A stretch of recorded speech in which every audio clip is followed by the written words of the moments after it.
So that's just the beginning. We have a huge gang in Colorado for all the festivities. Individual prowess now gives way to team play on Tuesday night. The National League holds a 40-27-1 all-time edge, but the American Leaguers are gunning for 2 in a row.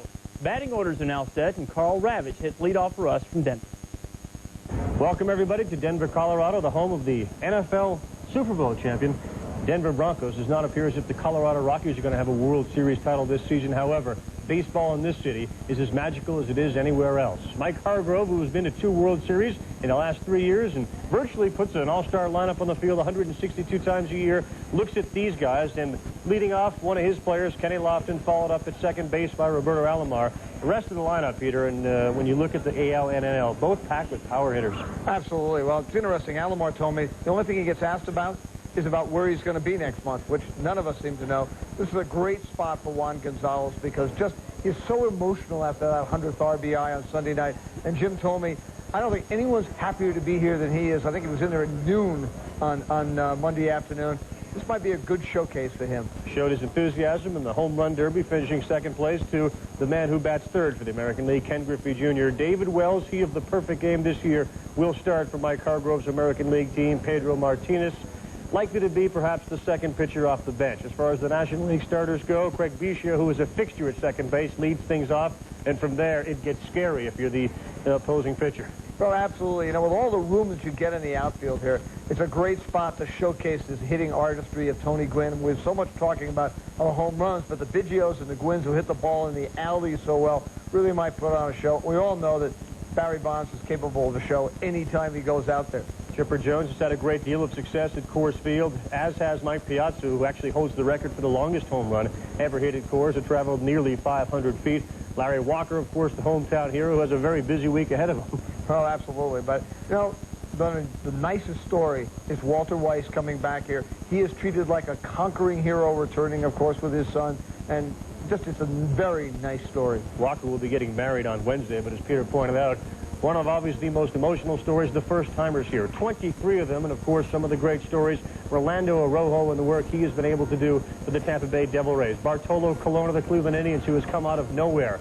Aaron Seeley, who apparently found his heart in Texas. And of course, as Peter just mentioned, Walt Weiss, who found out recently that the real all-star in his family is his 3.5-year-old son. Here's Gary Miller. It's a homecoming for Walt Weiss, who was privately flown in by his former owner, Jerry McMorris, so recently recovered son Brody could participate. Ken Griffey Jr. remembers these things, and future All-Stars were everywhere, and the first-timers were acting like kids. When I first got named to the All-Star team, I was as a Red, and then 2 days later I get traded. I get a call from Tommy Lasorda, and he tells me he's glad to have me. Then I talk to Glenn Hoffman. Then I got to go back down to Cincinnati and talk to my teammates, tell them goodbye. And then I fly here last night and walk in here and put on my All-Star jersey and waiting for my Dodgers jersey to show up tomorrow. So it's been crazy. That's the biggest thing. You know, I can't trade bats with these guys or anything, so it's got to be the baseball. Would you mind signing this for me? It's my personal collection and stuff, and so it's been a lot of fun. I've been doing that for a few years now. Are they asking you? No. No. Record-setting Sammy Sosa slept awkwardly and became a spectator. 100 RBI man Juan Gonzalez has to pinch himself just to be sure this is all happening. I want to be, here today hitting batting practice like they're doing right now and being in the game tomorrow. But, I have to take I don't have no control about it. I mean, I feel a little bit disappointed, but I just got to keep going. I think that I'm going to make people happy in the second half. It's amazing.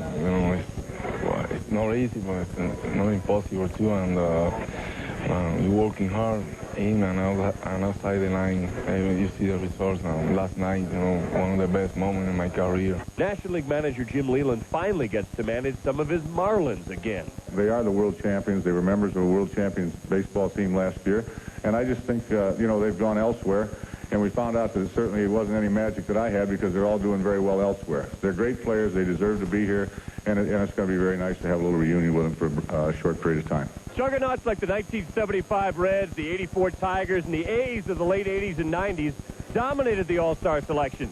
Even though the Yankees are in line to pursue the greatest record of all time, not one of their players was voted to the starting lineup until David Wells was chosen to be the starting pitcher. We don't have a 25 home run guy or 70 RBI guy, and, you know, it's just something that, as a team, that it's the little things that count, and I think as, you know, the fans overlook that. They see the guys with the best stats, and that's how they get picked, so it's a shame, but, you know, being picked by all the managers and coaches, I think, is just a thrill. I don't think anybody took it, you know, as a personal knock against the team. Will the National League have an advantage by being familiar with this mile-high playpen? I'm just going to go out there and try to survive, man, and go out there and, you know, try to have a good inning or two or whatever and try to survive. This is a very pitcher-friendly ballpark. You know, if you're the pitcher on the bench cheering your team on, it's a lot of fun to be here. There's only one way to make it more fun. The only bad thing about this Summer Classic is you have guys that should be here that are not here. That's why they should probably expand the roster to a 32 or 33. Other numbers to watch, the All-Star records for runs, 20, and home runs, 6. From the 69th edition, Gary Miller, ESPN.